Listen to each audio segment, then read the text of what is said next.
Hello friends, সবাইকে welcome জানাই নতুন একটি ভিডিওতে। এই মুহূর্তে যে গুরুত্বপূর্ণ আপডেটটির দিকে নজর রাখবো, বিগ ব্রেকিং নিউজের দিকে নজর রাখবো, সেটি হচ্ছে প্রাথমিক টেট 2014 মান্যতা পেয়ে গেল আজ কলকাতা হাইকোর্টে। 2014 টেট থেকে নতুন করে চাকরির নির্দেশ, ডিজিটাইজড ওএমআর শিট আজ কোথাও গিয়ে মান্যতা পেয়ে গেল। সিবিআইয়ের দেওয়া রিপোর্টে প্রাথমিক টেট 2014-তে নতুন মোড় নিতে চলেছে। ইনভেস্টিগেশন অফিসারের দেওয়া তথ্যের উপর, গুরুত্বপূর্ণ তথ্যের উপর ভর করে কোথাও গিয়ে বেঁচে গেল 2014-এর এই প্রাথমিক টেট। কি কি ঘটেছিল আজ কোর্টরুমে, মাননীয় বিচারপতি রাজাশেখর মান্থা তিনি কি মন্তব্য করেছেন, টেট 2014 কি বাতিল হবে সেই প্রসঙ্গে তিনি তাৎপর্যপূর্ণ আজ মন্তব্য করে দিয়েছেন। কেন টেট 2014 মান্যতা পেতে চলেছে তা আমরা জানবো এই ভিডিওর মধ্যে। কিভাবে ডিজিটাইজ যে ওএমআর শিট সেটাকে মান্যতা দিল কলকাতা হাইকোর্ট তা বিস্তারিত জানবো আমরা এই ভিডিওর মধ্যে। তো কোনো রকম স্কিপ না করে শেষ পর্যন্ত দেখতে থাকুন। তো যদি ভিডিওটি ভালো লাগে অবশ্যই একটু লাইক এবং কমেন্ট করে যাবেন। চ্যানেলটিতে নতুন হলে অবশ্যই একটু সাবস্ক্রাইব করে রাখার অনুরোধ রইল এবং পাশে থাকা বেল আইকনটি অবশ্যই অন করে রাখবেন পরবর্তী ধরনের আপডেট পাওয়ার জন্য। তো চলুন বন্ধুরা, ভিডিওটি শুরু করা যাক। আজ অর্থাৎ 18 এপ্রিল 2024 তারিখে কলকাতা হাইকোর্টে 2014 টেট প্রাথমিকের এই টেট প্রশ্নভুল সংক্রান্ত একটি মামলা, গুরুত্বপূর্ণ একটি মামলা কলকাতা হাইকোর্টে ওঠে। মাননীয় বিচারপতি রাজাশেখর মান্থা তিনি গুরুত্বপূর্ণ শুনানি করিয়েছেন এবং তাৎপর্যপূর্ণ মন্তব্য করেছেন।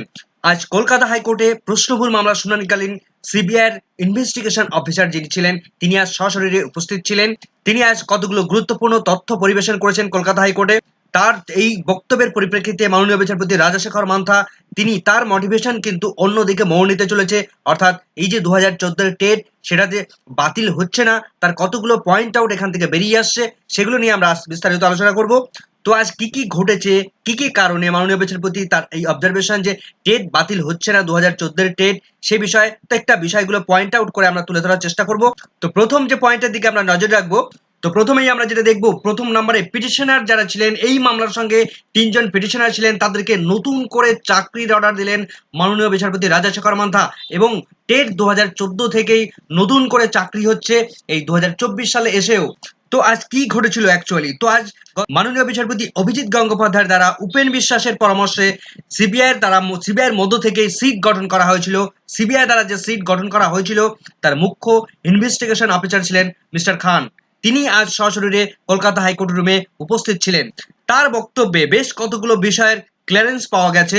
বিচারপতি সিবিআইয়ের কাছে যে ওএমআর শিট রয়েছে সেটা দেখানোর কথা বলেন। সেই মতো এই মামলার যারা পিটিশনার ছিলেন তাদের ডিজিটাইজড ওএমআর শিট সাবমিট করেন কলকাতা হাইকোর্টে। এখন এখানে টুইস্ট হচ্ছে, এখন এই মামলার যারা পিটিশনার তারা 2014 সালের যে টেট সেই টেটের অরিজিনাল ওএমআর শিট দাবি করেছিলেন প্রাথমিক শিক্ষা পর্ষদের তরফ থেকে।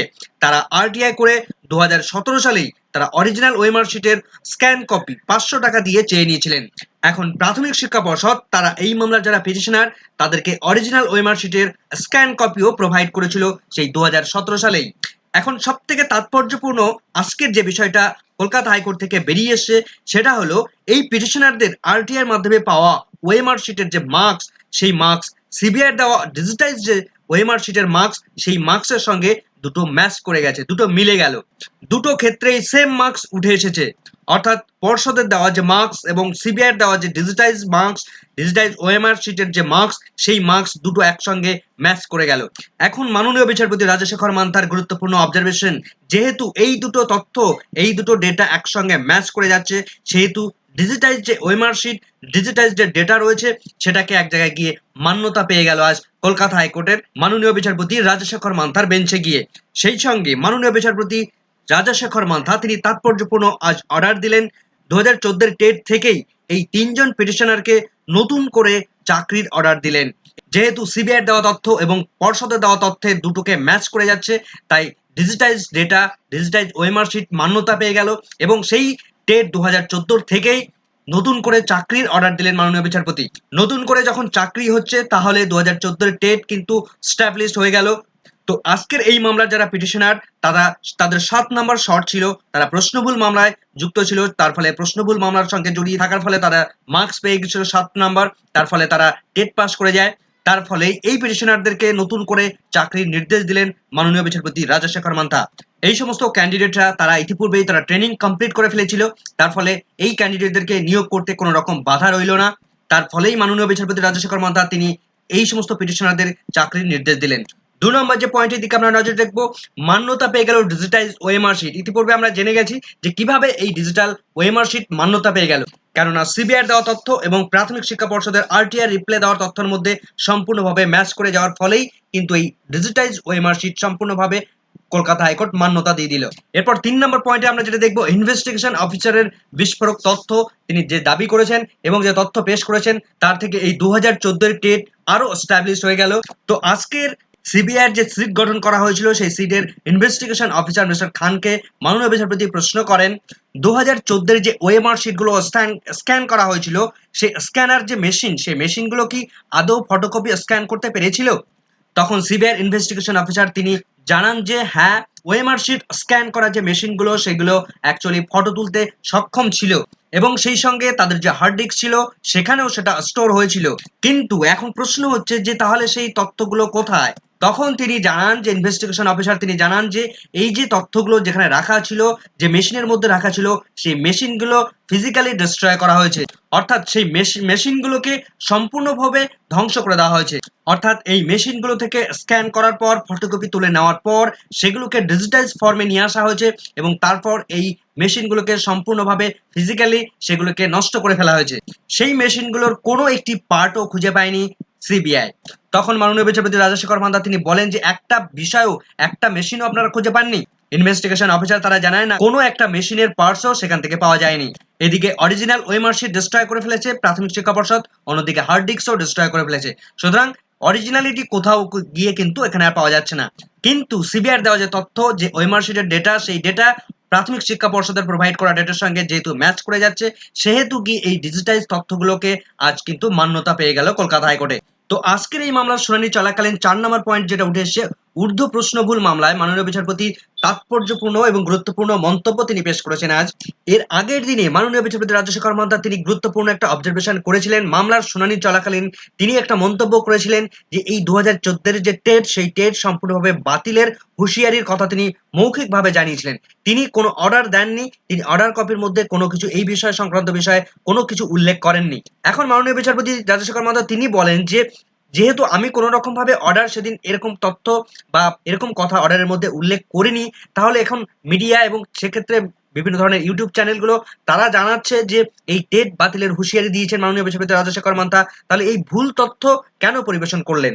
আমি তো এরকম কোনো অর্ডার কপির মধ্যে কিছু উল্লেখ করিনি, এরকম কোনো অর্ডার দেইনি। সেটা তো একটা প্রাসঙ্গিক কথার মধ্য দিয়ে একটা প্রাইমারিলি একটা অবজারভেশন ছিল। কিন্তু যে তথ্যগুলো আমি অর্ডার কপির মধ্যে দিয়েছি সেই বিষয়গুলোকে হাইলাইট না করে আমার মন্তব্যটাকে কেন হাইলাইট করা হলো? অর্ডারের মধ্যে যে তথ্যগুলো ছিল, অর্ডারের মধ্যে যে বক্তব্যগুলো ছিল সেগুলো হাইলাইট আসা উচিত ছিল। তিনি আরো বলেন যে এগুলো একদমই ঠিক নয়, এই ভুল তথ্য পরিবেশন করা। তো আজকের এই মাননীয় বিচারপতির গুরুত্বপূর্ণ মন্তব্যের পরিপ্রেক্ষিতে কিন্তু একটা বিষয় এস্টাবলিশ হয়ে যাচ্ছে যে 2014 টেট কিন্তু সম্পূর্ণভাবে এস্টাবলিশ হয়ে যাচ্ছে। ডিজিটাইজ যে ডেটা রয়েছে, ডিজিটাইজ যে ওএমআর শিট রয়েছে, সেটা গিয়ে মান্যতা পেয়ে গেল আজ কলকাতা হাইকোর্টে। সুতরাং আজকের এই বক্তব্য, এই আজকের এই শুনানি এবং মাননীয় বিচারপতির গুরুত্বপূর্ণ বক্তব্য এবং সিবিআই দেওয়া তথ্যের উপর সম্পূর্ণভাবে বেস করে একটা জায়গায় গিয়ে আজকের এই 2014 টেট সম্পূর্ণভাবে এস্টাবলিশ হয়ে গেল এবং এই টেট থেকে যে সমস্ত রিক্রুটমেন্ট প্রসেসগুলো হয়েছে 2017 সালে, 2020 সালে এবং 2022 সালে, যে রিক্রুটমেন্ট প্রসেসে যারা 2014 টেট থেকে অংশ নিয়েছিল তারা সম্পূর্ণভাবে বিপদ মুক্ত হয়ে গেলেন। আজকের পর থেকে তাদের আর কোনো রকম ভাবে সংকট থাকছে না, এটুকু বলা যায়। যদিও বিভিন্ন সময় প্রশ্নের মুখে পড়তে হয়েছে প্রাথমিক শিক্ষা পর্ষদকে, যে ডিজিটাল ডেটা রয়েছে প্রাথমিক শিক্ষা পর্ষদের কাছে, যে ডিজিটাল ওএমআর শিট রয়েছে সেটা সম্পূর্ণভাবে এডিটেবল, কিন্তু আজকে কোর্টে এস্টাবলিশড হয়ে গেল যে সিবিআই দেওয়া তথ্য এবং প্রাথমিক শিক্ষা পর্ষদের দেওয়া আরটিআর যে রিপ্লে, সেই রিপ্লে দুটোকে ম্যাচ করে যাওয়ার ফলে দুটো কিন্তু এস্টাবলিশড হয়ে গেল একটা বিষয়, যে প্রাথমিকের যে ডিজিটাইজ ওএমআর শিট, সেই ওএমআর শিট সম্পূর্ণভাবে এস্টাবলিশড হয়ে গেল এবং তার দেওয়া মার্কস সম্পূর্ণভাবে প্রতিষ্ঠা পেয়ে গেল এবং 2014 টেট আজকে গিয়ে সম্পূর্ণভাবে এস্টাবলিশড হয়ে গেল। সেই টেটে আর কোনো রকম ভাবে বাতিল বা খারিজের জায়গা রইল না। যদিও এই 2014 টেট থেকে বিভিন্ন সময় আমরা দেখেছি কলকাতা হাইকোর্টের সিঙ্গেল বেঞ্চ থেকে শুরু করে ডিভিশন বেঞ্চ থেকে শুরু করে সুপ্রিম কোর্ট পর্যন্ত এই 2014 টেটের ডিজিটাইজ ওএমআর শিটকে মান্যতা দিয়ে বিভিন্ন সময় বিভিন্ন চাকরি প্রার্থীরা তারা চাকরি পেয়েছে, চাকরির অর্ডার তারা সেখান থেকে এসছে। সেই বিষয়টা আজকে আবারও এস্টাবলিশড হয়ে গেল। 2014 এই প্রাথমিক টেট আবারও শক্ত ভিতের উপর এস্টাবলিশড হয়ে যাচ্ছে। 2014 এই টেট নিয়ে যে সমস্ত মামলাগুলো এখনো পর্যন্ত বিভিন্ন কোর্টে শুনানি চলছে, সেই সমস্ত মামলাগুলোর সেই সমস্ত মামলাগুলো কিন্তু সম্পূর্ণভাবে বেস তৈরি হয়ে গেল আজকে কলকাতা হাইকোর্টে এই প্রশ্নভুল মামলাটিকে গুরুত্বপূর্ণ যে অর্ডার দেওয়ার পরিপ্রেক্ষিতে। সেই সঙ্গে 2014 যে ওএমআর শিটগুলো মামলাগুলো ছিল, শান্তনু শিটের মামলা, রাকেশ মন্ডলের মামলা, অর্থাৎ বিভিন্ন ক্ষেত্রে প্রাথমিকের ওএমআর মামলা, 5% এডিশনাল মামলা, সমস্ত মামলাগুলোর কিন্তু বেস তৈরি হয়ে যাচ্ছে আজকের এই শুনানি পর্যায়ে, আজকের এই মামলার অর্ডারের পরিপ্রেক্ষিতে। আজকের এই মামলার পিটিশনার যারা ছিলেন তাদেরকে নতুন করে চাকরির নির্দেশ দিয়েছেন মাননীয় বিচারপতি রাজশেখর মান্থা। তার ফলে এই ওএমআর 2014 এই টেট সম্পূর্ণভাবে স্ট্যাবলিশড হয়ে গেল। তো অর্ডার কপি বেরোলে আজকের এই বিষয়টা আরো সম্পূর্ণভাবে, আরো স্পেসিফিক ভাবে আমরা নিখুঁতভাবে অ্যানালাইসিস করতে পারবো কি কি ঘটেছিল। অর্ডার কপি প্রকাশিত হলে সেই বিষয়টি নিয়ে আমরা নিখুঁতভাবে আলোচনা করব এবং এই সংক্রান্ত পরবর্তী মামলাগুলোর দিকে আমাদের নজর থাকবে। পরবর্তী আপডেট পেলে অবশ্যই আপনাদের সঙ্গে শেয়ার করব। ভিডিওটি ভালো লাগলে অবশ্যই একটু লাইক এবং কমেন্ট করে যাবেন। চ্যানেলটিতে নতুন হলে অবশ্যই একটু সাবস্ক্রাইব করে রাখার অনুরোধ রইল এবং পাশে থাকা বেল আইকনটি অবশ্যই অন করে রাখবেন। পরবর্তী এই ধরনের নিত্য নতুন আপডেট পাওয়ার জন্য সঙ্গে সঙ্গে আপনার কাছে চলে যাবে, নোটিফিকেশনটা অল করে রাখবেন। তো এই মুহূর্তের এই ভিডিওটি এখানে শেষ করছি। সকলকে ধন্যবাদ।